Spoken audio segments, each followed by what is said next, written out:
తిరిగి వార్తలకు స్వాగతం. రాష్ట్ర ఎన్నికల కమిషనర్ తెలుగుదేశం కమిషనర్గా వ్యవహరిస్తున్నారని ఆచంట నియోజకవర్గ వైసీపీ అభ్యర్థి చెరుకువాడ శ్రీరంగనాథరాజు విమర్శించారు. పోడూరు మండలం తూర్పుపాలెం పార్టీ కార్యాలయంలో ఆయన మీడియాతో మాట్లాడారు. చంద్రబాబు ఎన్డీఏ కూటమిలో కలిశాక ఎన్నికల సంఘం లేనిపోని ఆంక్షలు విధిస్తోందని అన్నారు. ఎస్సీ ఎస్టీ బీసీలకు రావాల్సిన విద్యా దీవెన 5 సంవత్సరాలుగా ఇస్తున్నారని దాన్ని అడ్డుకోవడం తగదని అన్నారు. రైతులకు జమ కావాల్సిన ఇన్పుట్ సబ్సిడీ జమ కాకుండా అడ్డుపడుతున్నారని విమర్శించారు. కొనసాగుతున్న పథకాలకు ఆంక్షలు విధించడం తగదని అన్నారు. ఎన్నికల సంఘం పునరాలోచించి విద్యార్థులు రైతులకు న్యాయం చేసేలాగా ఉత్తర్వులు ఇవ్వాలని కోరారు. ఇప్పుడు దాకా ఏం చేశాడు? ఆంధ్రప్రదేశ్లో ఎన్నికల కమిషనరా లేకపోతే బాబు కమిషనర్ కింద ఇక్కడ ఎన్నికల కమిషనర్ చంద్రబాబు నాయుడు గారు ఎన్డీఏ కూటమిలో కలిసిన తర్వాత నిబంధనలన్నీ కూడా లేనిపోని నిబంధనలు పెట్టి పక్కనున్న తెలంగాణ రాష్ట్రంలో ఆన్గోయింగ్ పథకాలన్నీ కూడా ఇన్పుట్ సబ్సిడీ అన్నీ కూడా అక్కడ ఇవ్వటం జరుగుతుంది. ఈ రాష్ట్రానికి వచ్చేటప్పటికి ఎలక్షన్ కమిషన్ చంద్రబాబు నాయుడు తొత్తుగా మారి ఆయన కనుసన్నల్లో పనిచేస్తుంది. ఈరోజు మన ఎస్సీ ఎస్టీ బీసీ పిల్లలకు రావాల్సిన విద్యా దీవెన సుమారు 600 కోట్లు 10 కోట్ల రూపాయలు, అది 5 సంవత్సరాలు గత 5 సంవత్సరాల నుంచి ఇచ్చేది. అది ఆన్గోయింగ్ ప్రాజెక్టులు పథకాలను కూడా ఆపటం అనేది చాలా దురదృష్టకరం. అలాగే 7 లక్షల మంది రైతులకి ఇన్పుట్ సబ్సిడీ సుమారు 800 కోట్ల రూపాయలు దాన్ని ఆపటం. అలాగే సబ్సిడీ మీద విత్తనాలు కూడా ఇవ్వకుండా, ఎందుకంటే ఆకుమళ్ళి పోసుకునే రోజులు ఒక 20 రోజుల తర్వాత ఇంత దుర్మార్గమైన చర్య చేయడానికి ఖండిస్తూ ఏదైతే చంద్రబాబు నాయుడు గారు కనుసన్నల్లో నడిచే ఎలక్షన్ కమిషన్ని మేము తీవ్రంగా ఖండిస్తాం. ఆచంట నియోజకవర్గంలో అహంకారి శాసనసభను ఇంటికి సాగనింపేందుకు కూటమి అభ్యర్థుల విజయానికి కృషి చేస్తారని జనసేన నాయకులు కడలి రామనాగ గోవిందరాజు పిలుపునిచ్చారు. పెనుగొండ మండలం సిద్ధాంతం శివారు ఘటాల దిబ్బలో విలేకరులతో మాట్లాడారు. 2013 నుండి వైఎస్ఆర్సీపీలో జిల్లా జనరల్ సెక్రటరీగా, జిల్లా బీసీసీఎల్ జనరల్ సెక్రటరీగా, పెనుగొండ ఆచంట జడ్పీటీసీగా పోటీ చేశారని తెలిపారు. స్థానికేతరుడైన రంగనాథరాజును గెలిపించామని, గెలిపించిన వారిపై అక్రమ కేసులు పెట్టి అరాచకాలు సృష్టించాడని మండిపడ్డారు. ఆచంట వైసీపీ అభ్యర్థిగా రంగనాథరాజును తొలగించాలని మిథున్ రెడ్డికి ఫిర్యాదు చేసినప్పటికీ ఫలితం లేకపోయిందని అన్నారు. దీంతో వైసీపీకి రాజీనామా చేసి చేబ్రోల్లో జనసేన అధినేత పవన్ కళ్యాణ్ ఆధ్వర్యంలో జనసేన పార్టీలో చేరాలని చెప్పారు. జనసేన బీజేపీ టీడీపీ కూటమి విజయానికి ప్రచారం నిర్వహించి గెలిపిస్తానని అన్నారు. ప్రజాస్వామ్య పరిరక్షణలో ప్రతి ఒక్కరు భాగస్వాములు కావాలని కోరారు. కార్యకర్తలకు, కష్టపడిన వాళ్ళకి అనేకమైనటువంటి అన్యాయాలు చేశారు. ప్రతి గ్రామంలోని కష్టపడే వాళ్ళ మీద తప్పుడు కేసులు పెట్టడం, మేము హైకమాండ్కి వీరిని సీటు మార్చమని అడగడం జరిగింది. మిథున్ రెడ్డి గారు గారిని, బోసి గారి గారిని కూడా. వారు ఎన్నిసార్లు వెళ్ళి విన్నవించినా కూడా వారు పెడసేవనే పెట్టి ప్రజాభిప్రాయానికన్నా ధనానికి విలువిచ్చి ఆయన ధనం చూసి ప్రజలు వ్యతిరేకిస్తున్నా కూడా ఆయన ధనం చూసే ఇక్కడ సీట్ ఇచ్చారు. ఈ నియోజకవర్గంలో 1,80,000 ఓట్లుంటే ఎస్సీ ఎస్టీ బీసీ మైనార్టీలు సుమారు 70% ఉన్నారు. అటువంటిది ఈ నియోజకవర్గంలో సామాజిక న్యాయం అని చెప్పే హైకమాండ్ ఇక్కడ అతి తక్కువ ఓట్లు ఉన్నటువంటి రంగనాథరాజు గారికి ప్రజాభిప్రాయానికి వ్యతిరేకంగా మళ్ళీ సీట్ ఇచ్చి చేయమంటే ఆ అధిష్టానాన్ని యొక్క అభిప్రాయాన్ని వ్యతిరేకించి రంగరాజు గారి యొక్క నిరంకుశత్వానికి, అహంకారానికి, దౌర్జన్యాలకి వ్యతిరేకంగా, పార్టీకి వ్యతిరేకంగా చేయాలనే ఉద్దేశంతో వైఎస్ఆర్ పార్టీకి మేము మా కార్యకర్తలందరూ కూడా రిజైన్ చేయడం జరిగిందనేసి పెనుగొండలో త్యాగరాజ్ భవనంలో బ్రాహ్మణుల ఆత్మీయ సదస్సు నిర్వహించారు. కూటమి ప్రభుత్వ అధికారం చేపట్టగానే ఎన్నో సమస్యలతో సతమతమవుతున్న బ్రాహ్మణుల సమస్యను పరిష్కరిస్తారని మాజీ మంత్రి, తెలుగుదేశం పార్టీ పోలిట్ బ్యూరో సభ్యులు పీతాని సత్యనారాయణ అన్నారు. ఈ సందర్భంగా ఆయన మాట్లాడుతూ బ్రాహ్మణులపై ఎన్నో దాడులు, అక్రమాలు జరుగుతున్నా అడగలేని పరిస్థితి ఉందని అన్నారు. బ్రాహ్మణ కార్పొరేషన్ను టీడీపీ హయాంలోనే చంద్రబాబు మొట్టమొదటిసారిగా రాష్ట్రంలో ప్రవేశపెట్టిందని ఈ సందర్భంగా గుర్తు చేశారు. ఈ సందర్భంగా పీతాన్ని బ్రాహ్మణ సోదరులు గజాలతో సత్కరించారు. బ్రాహ్మణులందరూ కూటమికి మద్దతు ఇచ్చి 2 ఓట్లను, 1 సైకిల్, 1 కమలం గుర్తుపై వేసి కూటమి విజయానికి తోడ్పడాలని అన్నారు. బ్రాహ్మణ సమైక్య ఆధ్వర్యంలో మాజీ మంత్రి పీతాని సత్యనారాయణ గజమాలతో పూల కిరీటంతో సత్కరించారు. పీతాని సత్యనారాయణ విజయం పొందాలని బ్రాహ్మణులు ఆశీర్వచనాలు అందించారు. బ్రాహ్మణ సామాజిక వర్గం మీద ఎవరు అవమానించినా, దండయాత్ర చేసినా మీకు అండగా నిలుస్తాను మాటని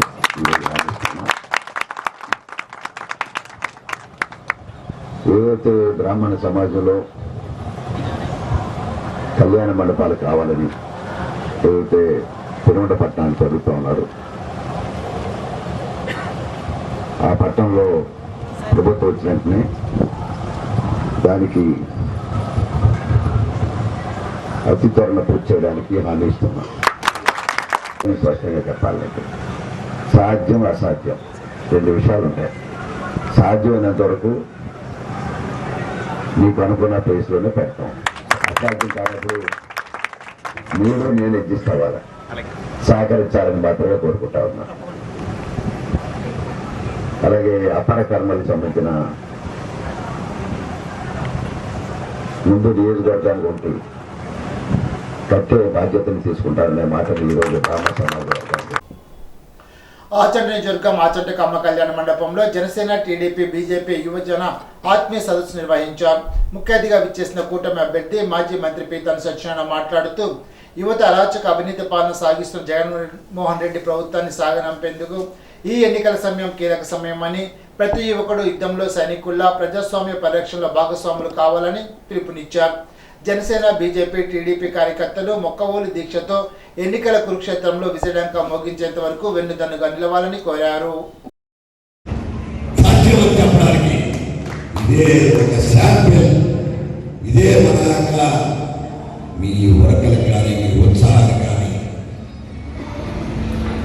మీతోనే ప్రారంభమైంది, అంతమందించడానికి ఇదే కావాలి. అప్రజాస్వామ్యం ఈ రాష్ట్రంలో దాని మొట్టమొదటిగా కోడికత్తి రాజ్యం, తర్వాత కొట్టల రాజ్యం, కూలగరాయి రాజ్యం, ఈ 3 కూడా మోసపూరితమైన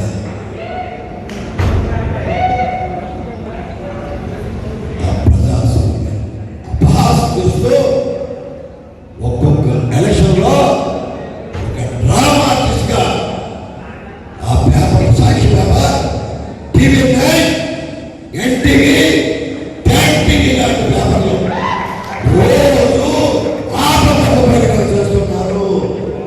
నమ్మవద్దని చెప్పడం ఇచ్చాం. ఆచంట నియోజకవర్గంలోని మాజీ మంత్రి, ఆచంట అసెంబ్లీ టీడీపీ అభ్యర్థి పీతాని సత్యనారాయణ విజయాన్ని ఆకాంక్షిస్తూ కోడలు నాగసాహితి, నాగస్వాతి విస్తృత ప్రచారం నిర్వహించారు. పోడూరు మండలంలో నాగస్వాతి కూటమి అభ్యర్థిని గెలిపించాలని కోరుతూ ప్రచారాన్ని ఓరెత్తించారు. మార్పు మొదలైందని, 5 ఏళ్ల పాలనలో స్థానిక శాసనసభ్యుడు రంగరాజు మౌలిక సదుపాయాలు కల్పించడంలో వైఫల్యం పొందారని ఆరోపించారు. పీతాని సత్యనారాయణ అధికారంలోకి రాగానే ఇంటింటా ప్రచారంలో ప్రజల నుండి వచ్చిన సమస్యల పరిష్కారానికి కృషి చేస్తానని నాగసాహితి అన్నారు. అన్ని వర్గాల ప్రజలకు సంక్షేమాభివృద్ధి చెందాలంటే చంద్రబాబు, పవన్ కళ్యాణ్ ఆధ్వర్యంలో ప్రభుత్వాన్ని ఏర్పరచాలని కోరారు. ఆచంట అసెంబ్లీ టీడీపీ అభ్యర్థి పీతాని సత్యనారాయణకు సైకిల్ గుర్తుకు, నర్సాపురం పార్లమెంటు బీజేపీ అభ్యర్థి భూపతిరాజు శ్రీనివాస్ వర్మ కమలం గుర్తుపై ఓటేసి అఖండ విజయాన్ని చేకూర్చాలని ఓటర్ను అభ్యర్థించారు. పెనుమంట మండలం నత్తారామేశ్వరం ఉన్న శ్రీ రామలింగేశ్వర స్వామివారి ఆలయంలో గోసర నదిలో ఉన్న రామేశ్వర స్వామివారి దర్శనం గురువారం నుండి ప్రారంభమవుతుందని ఆలయ అధికారులు తెలిపారు. సంవత్సరం మొత్తంలో 11 నెలల నీటితో నుండి వైకాస మాసంలో మాత్రమే స్వామివారి దర్శనం ఉంటుంది. దాని కొరకు కోనేరులోని నీటిని మోటార్ల సాయంతో బయటకు తోడి స్వామివారి దర్శనానికి ఏర్పాట్లు చేస్తున్నారు. భక్తులకు ఎండదెబ్బ తగలకుండా చలువు పందిలు నిర్మించారు. గోసర నదిలో ఉన్న రామేశ్వర స్వామివారి దర్శనం మే 9వ తేదీ గురువారం ప్రారంభమై జూన్ 6వ తారీఖు వరకు ఉంటుందని, అనంతరం యథావిధిగా కోనేరులో నీటిని తిరిగి నింపుతారని ఆలయ అర్చకులు తెలిపారు. స్వామివారికి ప్రతిరోజు అభిషేకాలు, పూజా కార్యక్రమాలు జరుగుతాయని, భక్తులు ఈ అవకాశాన్ని సద్వినియోగం చేసుకుని స్వామివారిని దర్శించుకోవాలని ఆలయ అధికారులు కోరారు. ఎలమంచిలి మండలం పెనుమరిలో వైసీపీ కార్యకర్తలు ఫ్లయింగ్ స్క్వాడ్ సిబ్బందిపై దాడి చేశారు. స్థానిక వివరాల ప్రకారం గ్రామంలో వైసీపీ నాయకులు మంగళవారం ఎన్నికల ప్రచారం చేపట్టారు. ఈ క్రమంలో ఎన్నికల ప్రచారాన్ని చిత్రీకరిస్తున్న ఎన్నికల ఫ్లయింగ్ స్క్వాడ్ కెమెరామెన్ శ్రీనివాస్ను అధికారి సీతారామరాజుపై దాడి చేశారు. గాయపడిన వారిని ప్రభుత్వాసుపత్రికి తీసుకువెళ్లారు. పూర్తి వివరాలు తెలియాల్సి ఉంది. ఒక పక్క వర్షంకు వస్తున్న ర్యాలీని మాత్రం ఆపకుండా ప్రతి ఇంటికి తిరుగుతూ తన అభ్యర్థిత్వాన్ని స్వీకరించి తనకు సింహం గుర్తుపై ఓటు వేసి గెలిపించాలని ఉండి నియోజకవర్గ స్వతంత్ర అభ్యర్థి వేటుకూరి వెంకట శివరామరాజు ఇంటింటికి తిరిగి ఓటును అభ్యర్థిస్తూ భారీ ర్యాలీ నిర్వహించారు. ఉండి మండలం ఉప్పులూరు, కోలమూరు, పాములపర్రు, వెలివర్రు, చిలుకూరు, మహాదేవపట్నం గ్రామాల్లో ర్యాలీ నిర్వహించారు. ఈ సందర్భంగా కల్వపూడి శివ మాట్లాడుతూ ఆక్వా రైతులను పూర్తి స్థాయిలో ఆదుకుంటానని అన్నారు. ఉండి నియోజకవర్గంలోని ఆక్వా రైతులకు విద్యుత్ సమస్య ఎక్కువగా ఉందని, దీంతో రైతులు ఎన్ని ఇబ్బందులు పడుతున్నారని చెప్పారు.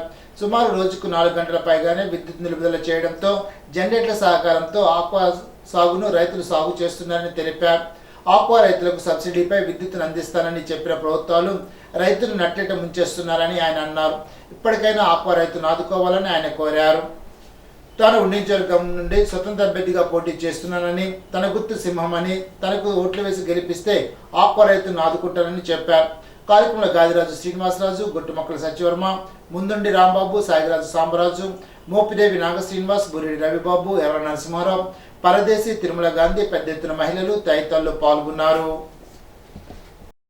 ఉన్నటువంటి సమస్యల పట్ల అవగాహన కలిగినటువంటి వ్యక్తి మన ఉండి నియోజకవర్గంలో ప్రతి మన కల్వపూడి శివ గారు ఉండి నియోజకవర్గం అసెంబ్లీ స్వతంత్ర అభ్యర్థిగా పోటీ చేస్తున్నారు. వారి ఎన్నికల గుర్తు సింహం.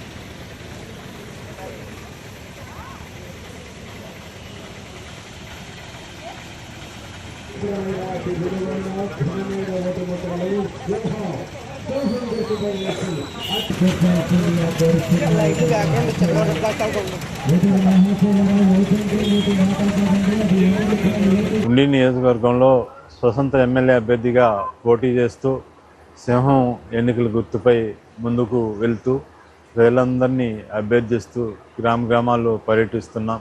అందులో ఈరోజు ఉండి నియోజకవర్గంలో ఉండి మండలంలో మన ఉప్పులూరు, కోలమూరు గ్రామం, పాములపర్రు గ్రామం, వెలువరు గ్రామం ఈరోజు పర్యటన చేస్తూ ఉన్నాం. దాంతోపాటు చిలుకూరు, మహాదేవపట్నం కూడా పర్యటన చేస్తున్నాం. ప్రధానంగా గ్రామాల్లో ఆక్వా రంగం ఎక్కువ రైతులు కష్టాల్లో నష్టాల్లో ఉన్నారు. ఈ ఆక్వా రంగాన్ని ఆదుకోవాల్సిన బాధ్యత ప్రభుత్వం మీద ఉంది. అట్లాగే ఖచ్చితంగా నేను ఎమ్మెల్యేగా ఉన్నప్పుడు ఆక్వా రంగాన్ని అభివృద్ధి చేశాం. ఆక్వా రంగం ద్వారా ఆదాయం వచ్చేటట్టు రైతులందరికీ కూడా ప్రతి ఒక్కరూ కూడా అభివృద్ధి చెందేటట్టు కృషి చేశాం. ఇప్పుడు పరిస్థితి చూస్తే ఆక్వా రైతులందరూ కూడా కష్టాల్లో నష్టాల్లో ఉన్నారు. ఖచ్చితంగా ప్రజలు నన్ను ఆదరించి అభిమానించి ఆశీర్వదించి గెలిపిస్తున్నారు. గెలిచిన తర్వాత ఖచ్చితంగా ఆక్వా రంగాన్ని అభివృద్ధి చేయడానికి, ఉపాధి అవకాశాలు మెరుగుపరచడానికి, యువత మరింత ఉత్సాహంతో ముందుకెళ్ళటానికి శక్తివంచన లేకుండా కృషి చేస్తాను. అదేవిధంగా గ్రామాల్లో మనకి కోలమూరు గ్రామంలో, అదేవిధంగా మన పాములపర్రు గ్రామంలో మంచినీటి సమస్య ఎక్కువ ఉంది. పాములపర్రు గ్రామంలో మంచినీటి సమస్య మరీ ఎక్కువ ఉంది. మంచినీటి సమస్య మీద కూడా మనం ప్రత్యేకమైన దృష్టి పెట్టి ఆ సమస్య పరిష్కారానికి కృషి చేయగలుగుతాం. ఏదైనా గ్రామ ప్రజలందరూ కూడా, గ్రామాల్లోని ప్రజలందరూ కూడా ఒక నమ్మకంతో, అభిమానంతో ఆదరిస్తున్నారు. వారి నమ్మకం, ఆదరణ, ఆశీస్సుల రూపంలో నన్ను గెలిపించి ముందుకు తీసుకెళ్ళమని చెప్పి ప్రజలందరినీ కూడా అభ్యర్థిస్తున్నాను. నల్లజర్లలో రాష్ట్ర హోంశాఖ మంత్రి తానేటి వనితపై దాడికి ప్రయత్నించారు కొంతమంది టీడీపీ నాయకులు. నల్లజర్లలో మకాము ఉన్న హోంమంత్రి తానేటి వనిత ఇంటిలోకి చొరబడి ఫర్నిచర్ను, కారును ధ్వంసం చేశారు. అప్రమత్తమైన భద్రతా సిబ్బంది వనితకు రక్షణ కల్పించారు. ఈ సంఘటనలో కొంతమంది వైసీపీ కార్యకర్తలు గాయపడ్డారు. తనపై జరిగిన దాడిని హోంమంత్రి వనిత ఖండించారు. ప్రచారం ఏ పార్టీ వారైనా చేసుకోవచ్చునని, అక్కసుతో దాడి చేయడం హేయమైన చర్యని అన్నారు. దీనిపై పోలీసులకు ఫిర్యాదు చేసినట్లు ఆమె తెలిపారు. ఈరోజు నల్లజర్ల మండలం అచ్చన్నపాలెం, నల్లజర్ల 2 గ్రామాల్లో కూడా ఈవినింగ్ టైము మేము ప్రచార కార్యక్రమం చేసుకోవడం జరిగిందండి. ఈ ప్రచార కార్యక్రమం 10 కల్లా మేము క్లోజ్ చేసి నల్లజర్లలో మా లీడర్ సుబ్రహ్మణ్యం గారి ఇంటికి వచ్చి మేమంతా కూడా మా నాయకులు కార్యకర్తలు అందరం కూడా ఇక్కడ డిన్నర్ చేస్తున్నాం. డిన్నర్ చేస్తున్న సమయంలో కొంతమంది తెలుగుదేశం పార్టీ నాయకులు రాళ్లతో దాడి చేయడం జరిగింది. అటువైపు రోడ్డు మీద నుండి వెళ్తూ రాళ్ళు వేసడం జరిగింది. మన వాళ్ళందరూ కూడా అదంటే వాళ్ళు అరుచుకుంటూ తిట్టుకుంటూ వెళ్తున్నారు. వాళ్ళు వచ్చి చెప్పడం జరిగింది నాకు. అంటే ఈరోజు ప్రోగ్రామ్ చెప్పాలంటే ప్రచార కార్యక్రమం చాలా బాగా జరిగింది. అందరూ కూడా చాలా ఉత్సాహంగా పాల్గొనడం జరిగింది.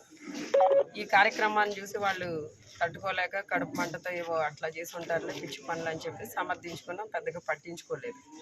కొద్దిసేపటికి మళ్ళీ మొత్తం ఒక 30 నుండి 50 మంది వరకు అందరూ ఒకేసారి మూకమ్మడిగా వచ్చేసి ఇక్కడ సుబ్రహ్మణ్యం గారి ఇంటికి నేను ఇక్కడే ఉన్నాను, నాయకులు కొంతమంది ఇక్కడే ఉన్నారు, కొంతమంది భోజనం చేసి కొంతమంది వెళ్ళిపోవడం జరిగింది. వచ్చిన వాళ్ళు కుర్చీలు వేసరడం, ఆ బయట బైకులు పగలగొట్టడం, డీజే పగలగొట్టడం, సుబ్రహ్మణ్యం గారి కార్ను కూడా బాగా పచ్చడి కింద పగలగొట్టేసి ఈ రోజున అంటే ఆఫీస్లో నేను ఇక్కడ ఉన్నాను అనుకుని లోపల వెళ్ళి మొత్తం అసలు ఎంత దారుణంగా అంటే సీసీ ఫుటేజ్ చూస్తే మీకు అర్థమవుతుంది. అంత దారుణంగా దాడి చేయడం జరిగింది. అంటే ఈ రోజున ఇక్కడ మేము ఏదైతే ఎన్నికల ప్రచార నిమిత్తం ఇక్కడ ప్రచారం చేసుకున్నామో ఈ మండలంలో ఈ గ్రామంలో సక్సెస్ అవడం అనేది వాళ్ళు తట్టుకోలేకపోతున్నారు. ఈ రోజున మేము ప్రచార కార్యక్రమంలో ముందుండడం, ప్రజలందరూ కూడా మమ్మల్ని ఆదరించడం, ప్రజల వైపు నుండి మాకు అంటే విన్నింగ్కి మేము దగ్గరగా వెళ్తున్నామన్న విషయాన్ని